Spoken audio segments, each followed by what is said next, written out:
So, for multiple step equations,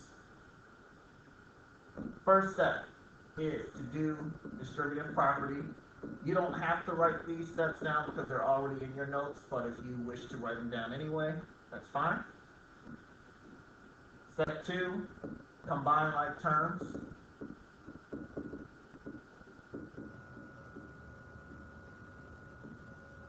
So step 3, and you only do this step 3 if the problem requires it, and that's eliminate the fraction by multiplying by the denominator.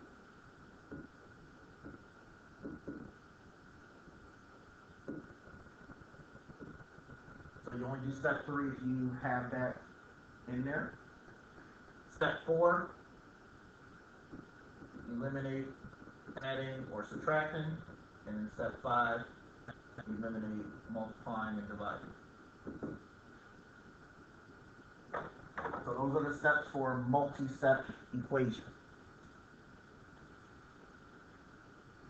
So now we're going to work through some word problem examples involving multi-step equations. These aren't all the ones that exist, but the more examples we do, the more comfortable and hopefully confident you'll get in solving. But word problems are going to exist. They're on your quiz this weekend. They're on your unit test next week. Word problems aren't going anywhere. So instead of being afraid of them, meet them and take them on. So let's start with example number 1. Suppose that you have 3 numbers A, B, and C. The value of B is twice the value of A. The value of C is 3 less than 5 times the value of A. If the sum of the 3 numbers is 37, what are A, B, and C? So again, first step to every word problem, read it. See what it's asking. The next step is now to start setting it up. So you have 3 numbers, A, B, C. That was what the first sentence said. The value of B is twice the value of A. So twice means 2 times something. So B is twice the value of A, so that means you can write an expression for it, because I don't know what A is. So B equals 2 times A.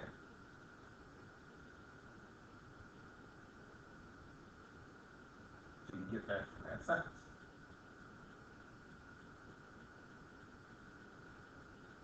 The value of C is 3 less than 5 times the value of A. So 3 less than 5 times the value of A. So when you read that, you might be thinking 3 minus 5A.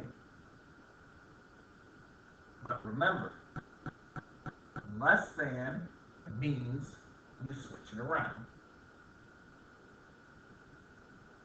5A minus 3.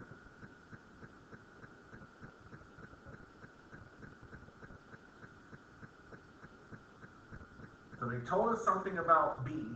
They told us something about C. They didn't tell us anything about A. So leave A as A.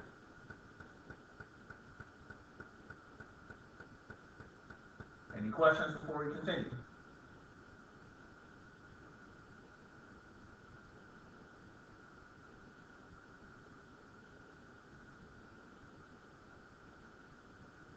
Remember, if you have questions, I can't read your mind, so you got to speak up. Otherwise, I get to assume that you know what you're doing, and I can keep going. So that's what I'm going to do. if the sum, what does sum mean? If you're finding the sum of something, am I adding, subtracting, multiplying, or dividing?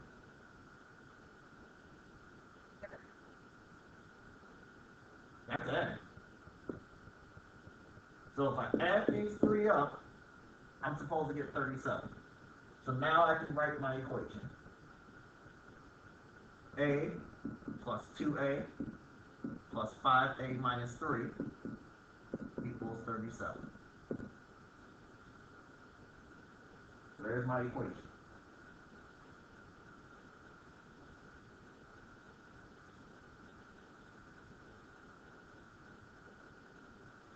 So we read the problem, we took the problem apart, now we have the equation. So now we can solve it. Here's the steps to solve it. Distribute. I don't have any parentheses, so I don't have to worry about distributing. Combine like terms. I have an A, a 2A, and a 5A. There is no number in front of the first A, so what's understood to be there?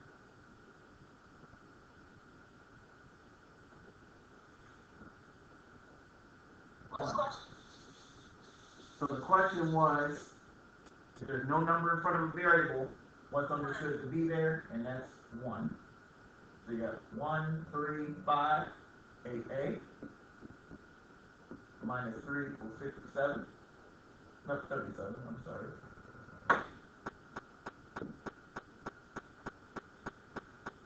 So, now I got to get rid of minus 3. How do I get rid of that minus 3?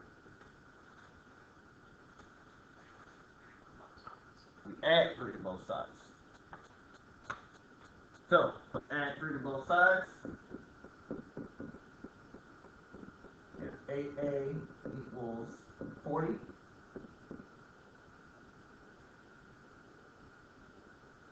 so to get rid of the 8, you divide. Opposite of multiplication, remember, is division.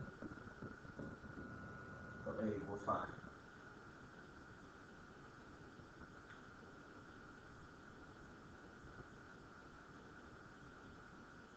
Any questions on how we got to 5?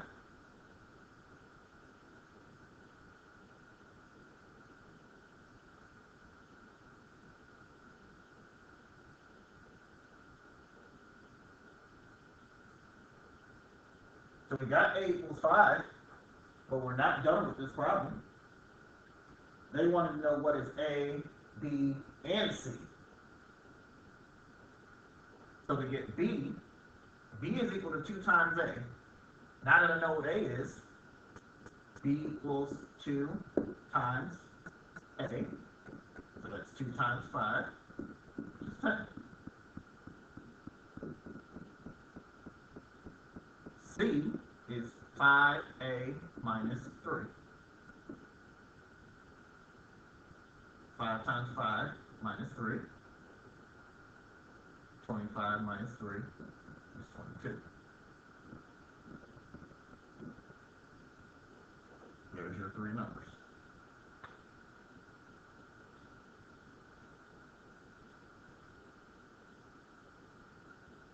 So there's your 3 numbers.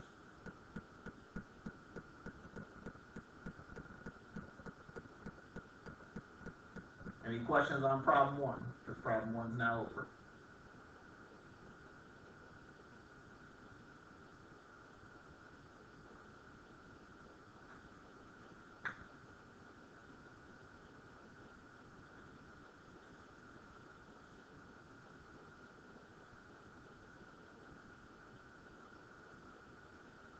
All right. So, as we're working these word problems, so I'm looking on IXL. So there are a few of you who are working on IXL while we're doing the word problems. All I can caution you on is I hope you know how to also work the word problems while you're doing IXL. So some of you all might need to pause the IXL and just focus on what we're doing right now.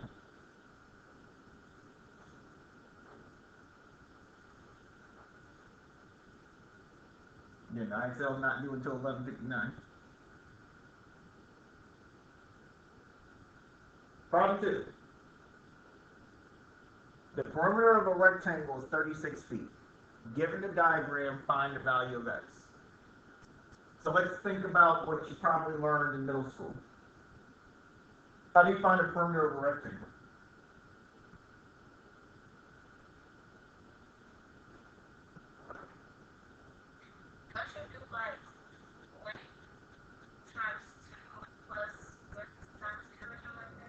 Yes, it is.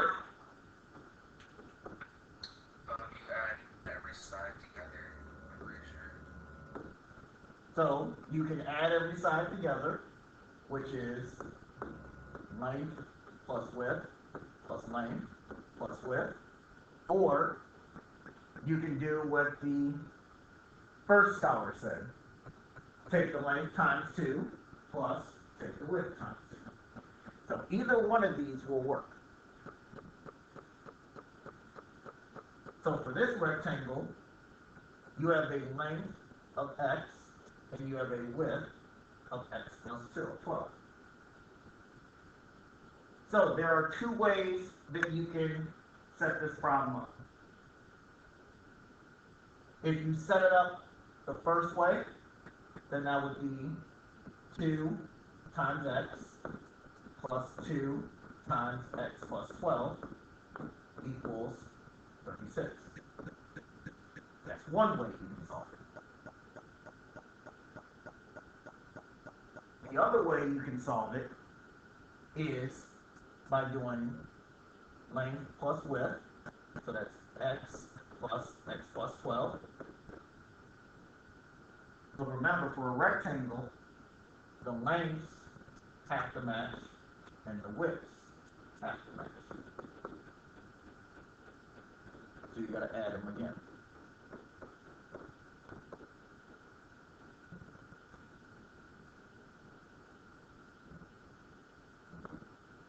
So I'm putting an or in the middle to let you know you can do it either way. You can do it either way.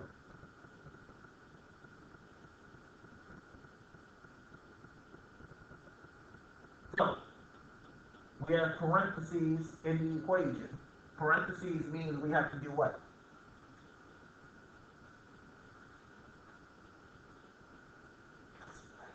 Multiply it, so we're distributing. So 2 times x is 2x, 2 times x, 2x, 2 times 12 is 24.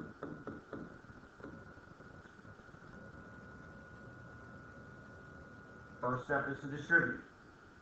Second step is to combine like terms. 2x and 2x is 4x.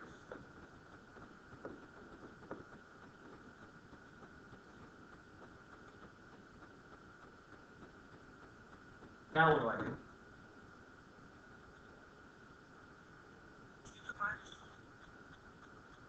So you do minus 24 on both sides. 4x equals 12. Then what? Divide each side by 4. So x equals 3.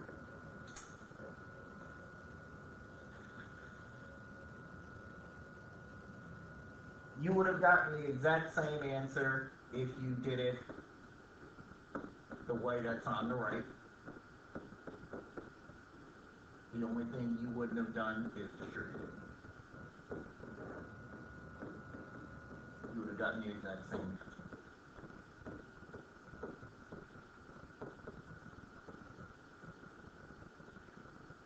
Question on example 2.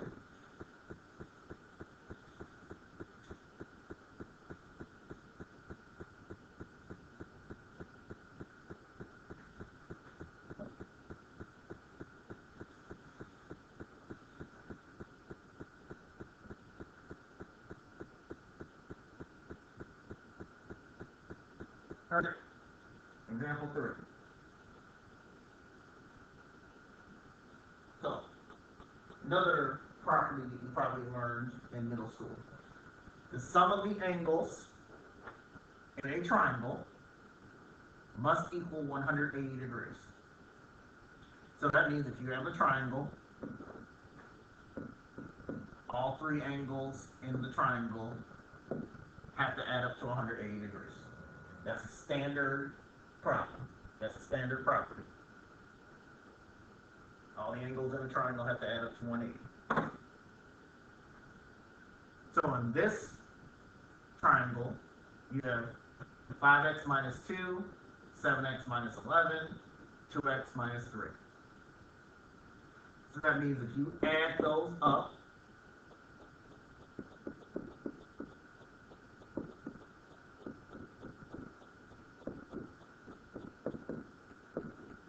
they must add up to 180.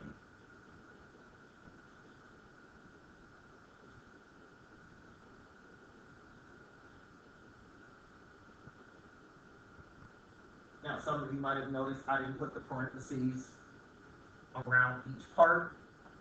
That's because you're multiplying each of them by 1. Anything times 1 is itself. But if you left the parentheses there, that's fine. It's not going to hurt anything. Just know that you're multiplying each of them by 1. Because they're only showing up once.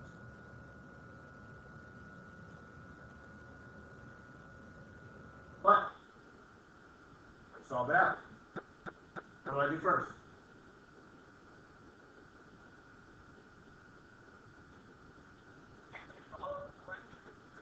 So add all the like terms. So that's 7x, 5x, 2x, negative 11, negative 2, negative 3. So when I combine all my like terms, what do I have next?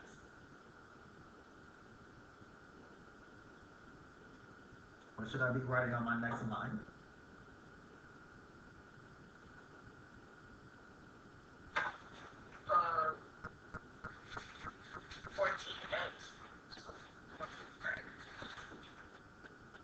So 14x. He shouldn't be the only one that's solving out the problem.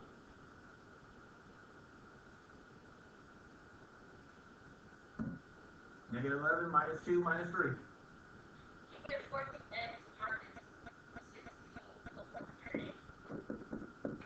There you go. Now what?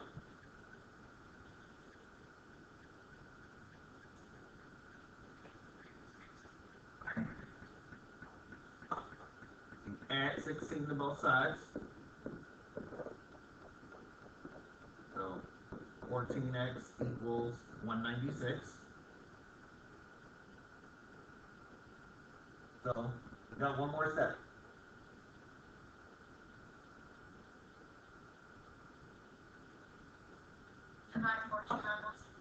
Divide 14 on both sides.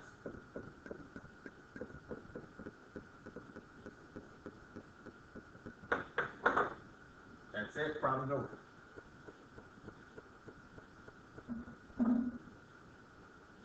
Questions, example 3. We'll do example 4 before we take a short break.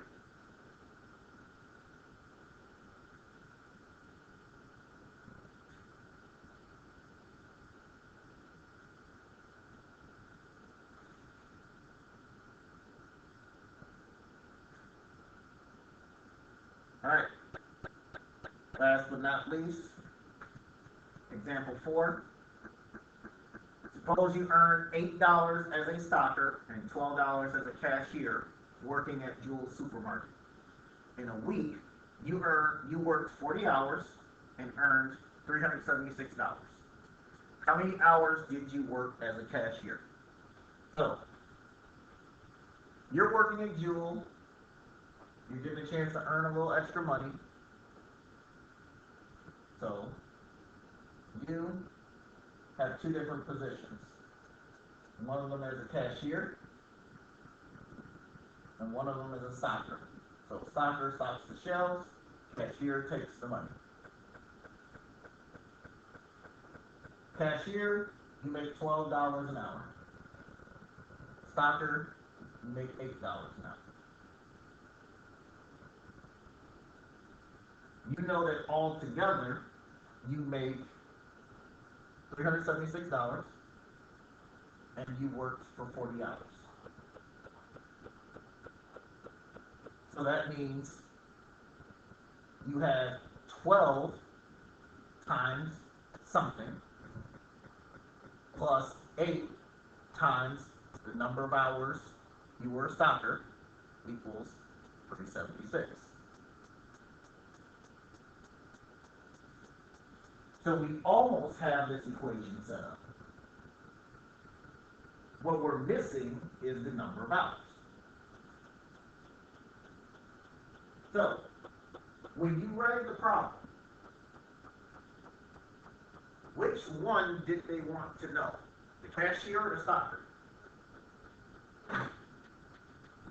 What do they want to know? Number of hours for the cashier. So since I want to know how many hours the cashier works, the cashier gets the X. So that's 12 times X. So we know the first part.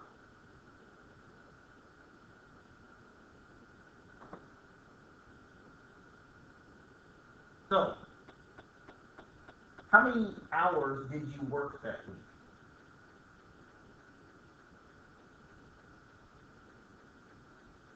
Hours. 40. So that means when you add the hours up, you better get 40. So let's think about this using numbers. If you work 10 hours as a cashier, that means you had to work 30 hours as a stocker.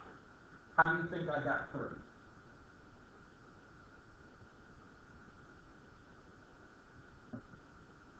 Because 10 plus 30 is 40, that's the number of hours. So, another way to think of it, you took 40 minus 10. And that got you your 30. If you worked 24 hours as a cashier, that means you had to work 16 hours as a stocker. That's 40 minus 24. So if you work X hours as a cashier, that means you have to work 40 minus X hours as a stocker. You're taking 40 minus what you did as a cashier.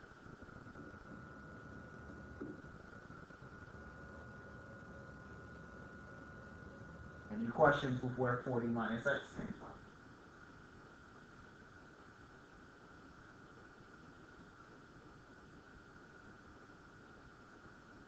Because now our equation's set.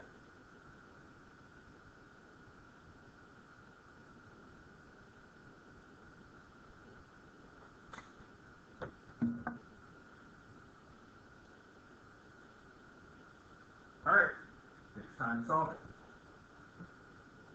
I've got parentheses in the problem. So what do I do first?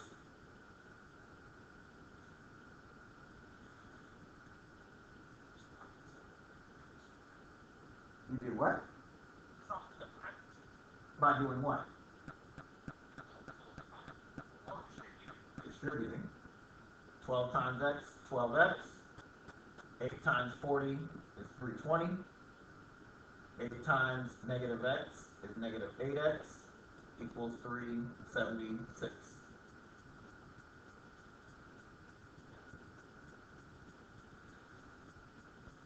Now we combine like terms. 12X minus 8X, 4X.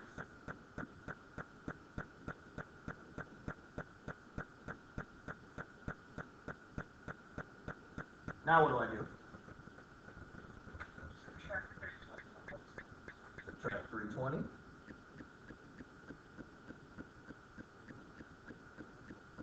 So 4X equals 56.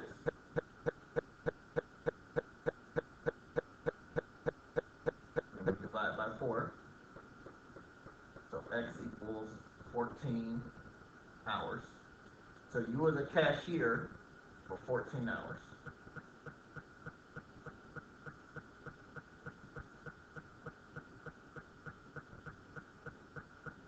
You were 14 hours as a cashier,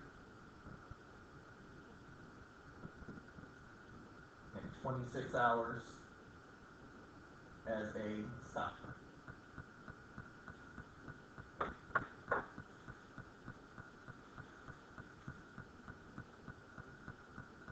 Now, go ahead.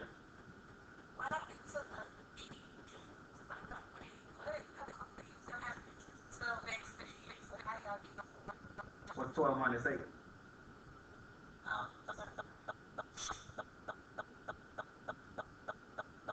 So we combine like terms.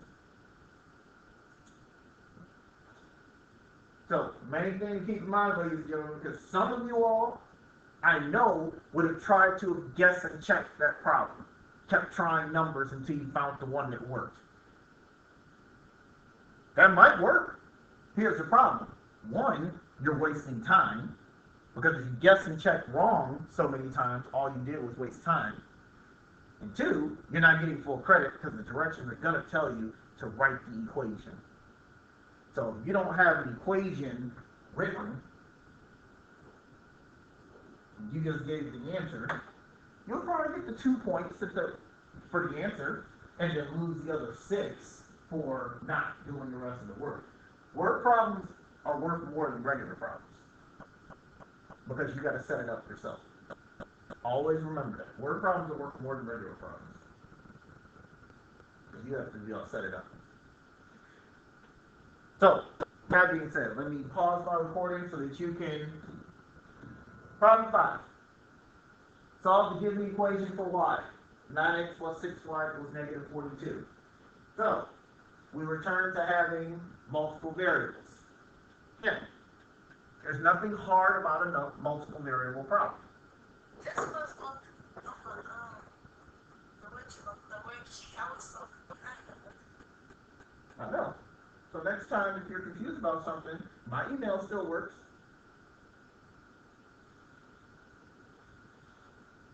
You got nothing to say with that. That's okay. So if you have multiple variables, you're solving for y. So first, pretend that x doesn't exist.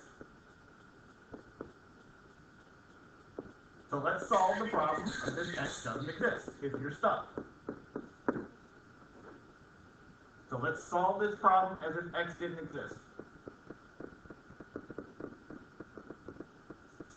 So if x didn't exist, what will we do first?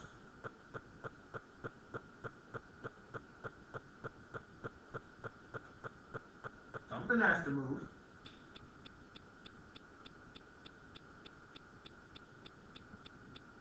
Subtract the 9.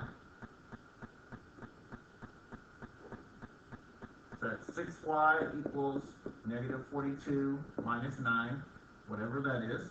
Then what will we do? Then what was next? What will we do next?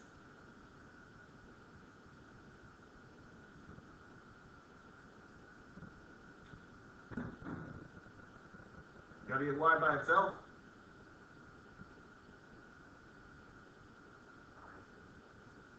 Divide by 6.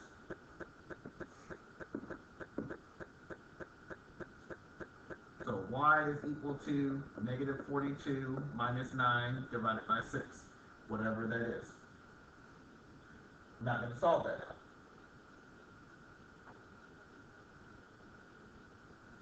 So we just solved out the problem as if x didn't exist.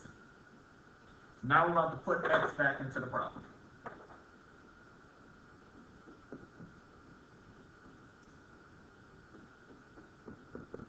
Now we're going to solve it with x in it. 9x plus 6y equals negative 42. So the only difference between the problem we just solved and the problem we're about to solve is now there's x in it. All of the steps are the same. Subtract 9x on both sides.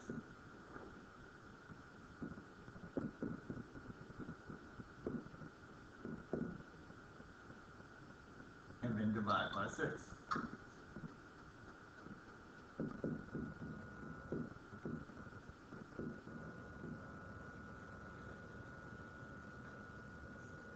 There's no difference between the two of them. The only difference is One has an X, and the other one didn't. Well, there's two differences. This one you have to simplify. So you have to simplify the answer. So to do that, we divide each part by 6.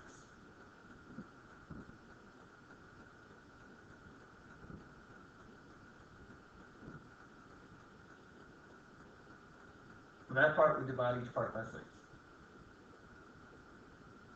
Negative 42 divided by 6 is negative 7. 9 over 6 is a fraction, which reduces to 3 over 2.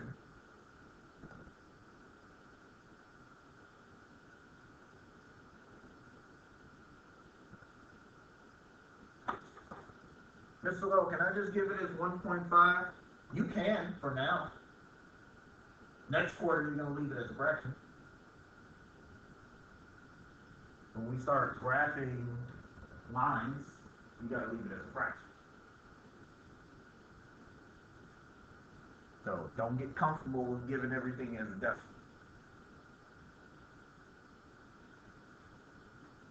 Any questions on example 5 before we do example 6?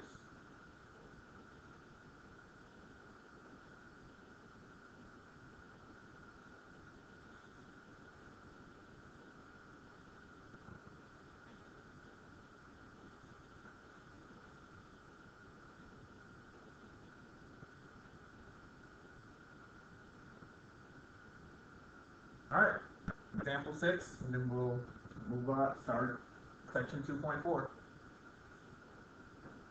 Close mouths don't get big.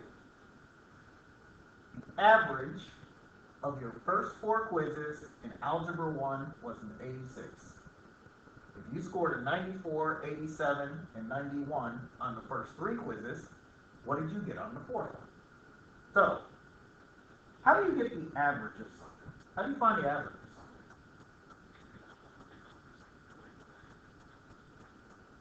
So, if you add up all the numbers and divide by the number of numbers you had, that will give you the average.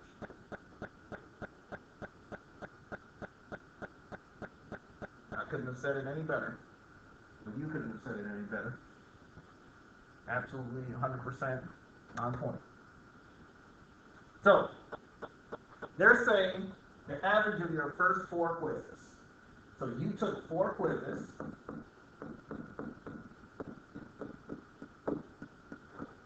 if you add them up, so if you divide by 4, because there were 4 quizzes, your average was 86.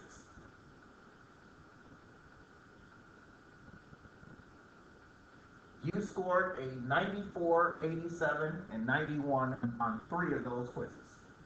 So 3 of these quizzes you know.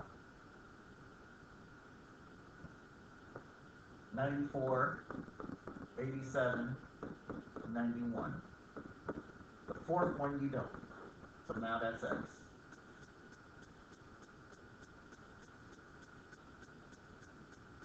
So ladies and gentlemen, there's your equation.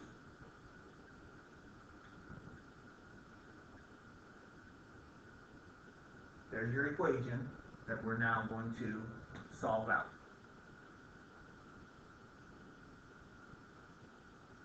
Any questions before we continue?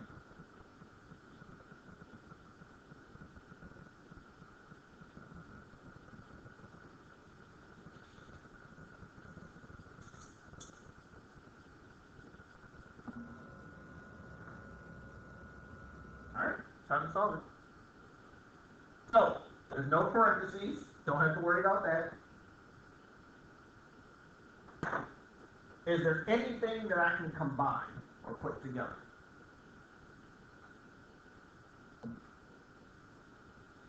Say that again. All these numbers at the top. 94, 87, 91. We add all those up. So now we get to let the calculator do a little work. So, what do we get when we add those up? Say that again. 72. 232? 272. So 272 plus x over 4 equals 86. So we distributed, we combined like terms. That's a fraction. So remember there was that special step if you had a fraction. Multiply by the denominator. That's that special step. People are paying attention to what's going on. Multiply by 4. Get rid of the denominator.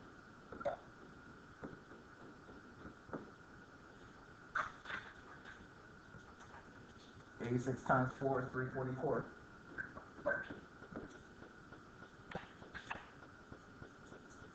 So what do we do last?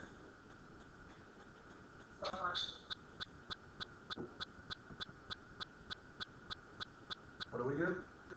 Subtract 272 from both sides. Subtract 272 on both sides.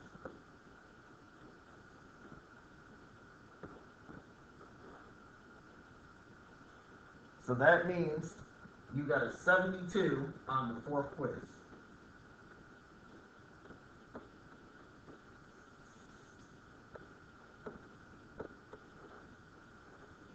That means you had a B plus, an A minus, and then a C minus.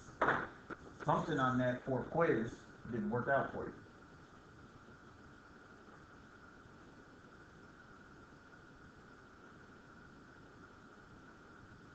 Any questions on example 6?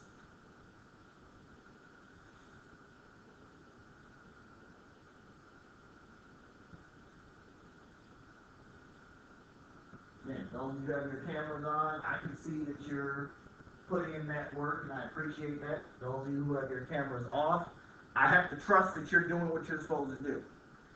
But if your grades don't show that, I got ways to take care of that. So, my hope is that you're over there actively taking notes and doing what you're supposed to do. Some of you are, but I know some of you are not. So let's get it together. Questions before we switch to 2.4?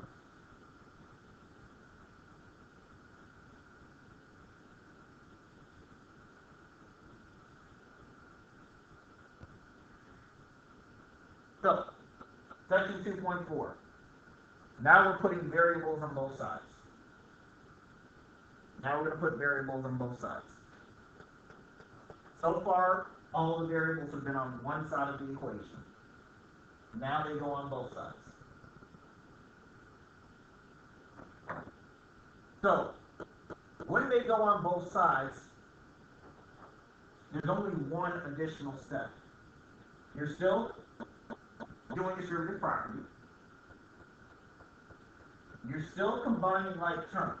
Only now, you combine like terms on the left, then you combine like terms on the right. So you do each side separately.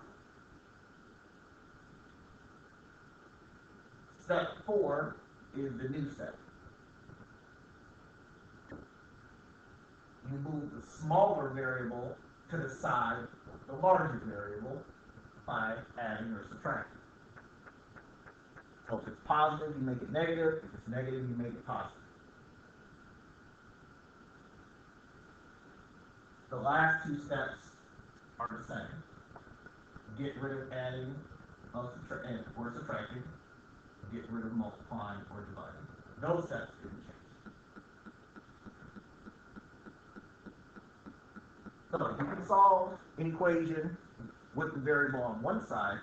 You can easily solve it with variables on both sides if you pay attention to what you're doing.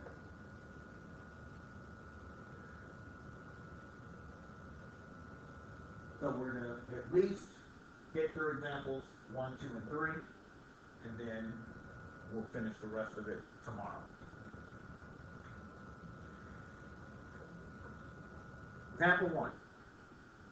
9x equals 2x plus 35. So we start out very, very basic. There's no parentheses. You don't have to be bothered with step 1. On the left-hand side, you just have 9x, so there's nothing to combine with.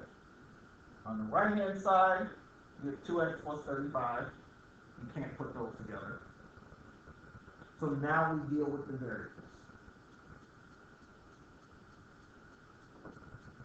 You have a 9x and you have a 2x. What number is smaller, 9 or 2? 2. So since 2 is smaller, 2 moves. So you're going to subtract 2x on both sides.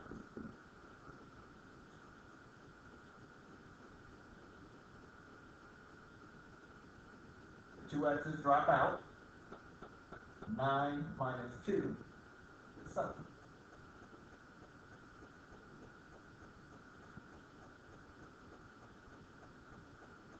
So you have 7x equals 35. Knock that one out.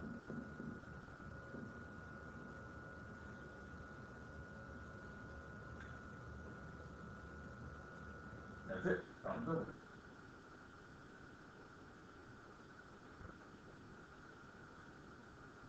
Questions, example 1.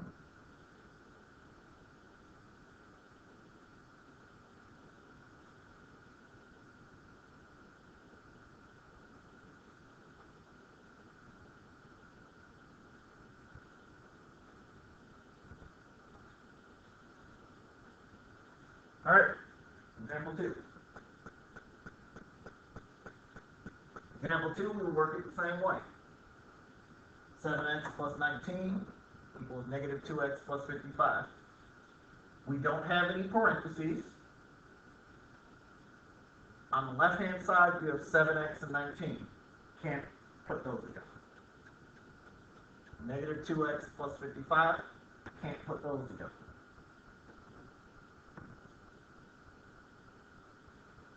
Which variable is smaller? 7 or negative 2? Negative 2. Negative 2x is smaller, so negative 2x moves. So you move it by taking the opposite. So you add 2x to both sides. You add 2x to both sides. 9x plus 19 equals 55.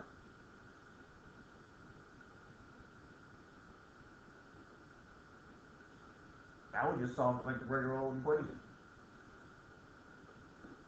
Subtract 19. And divide by 9.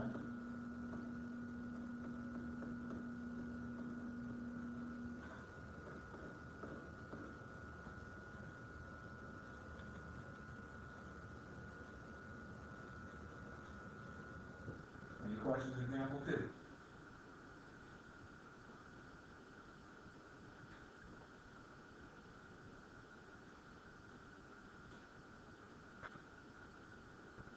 So, last example we're going to do today is example number 3. And we'll save the rest for tomorrow.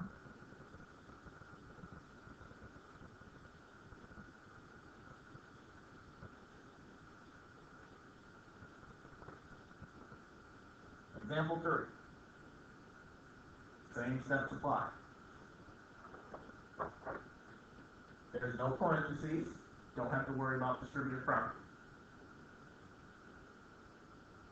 On the left-hand side, is there anything that I can put together?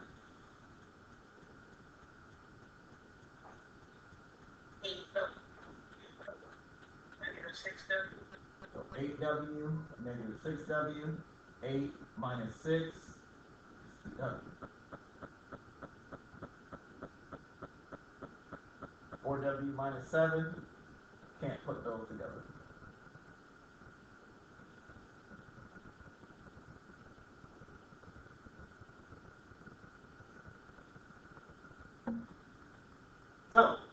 Which variable is smaller? 2 or 4?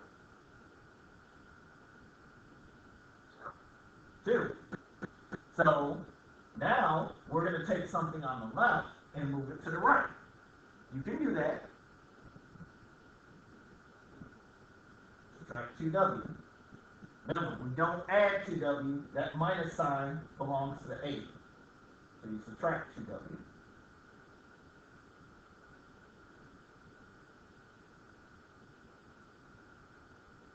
You get negative 8 equals 2w minus 7. Then what?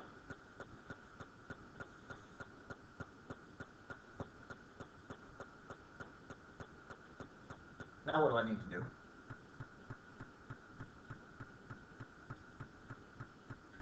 You add 7 to both sides? You do add 7 to both sides. And we want this w by itself.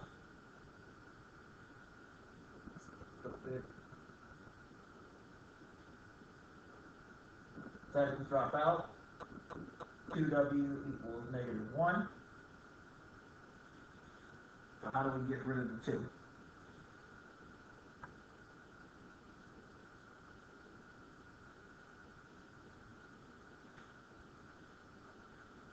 How do we get rid of this 2? Divide both sides by 2. Divide both sides by 2.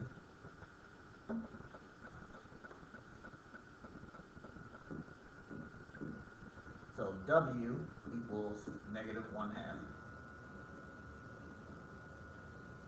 It's okay to get fractions for answers. Fractions are numbers too.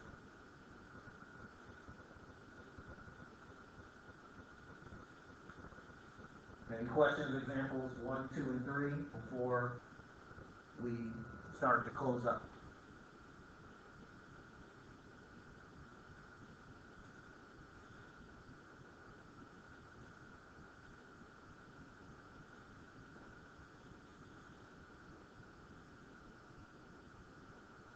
All right, start.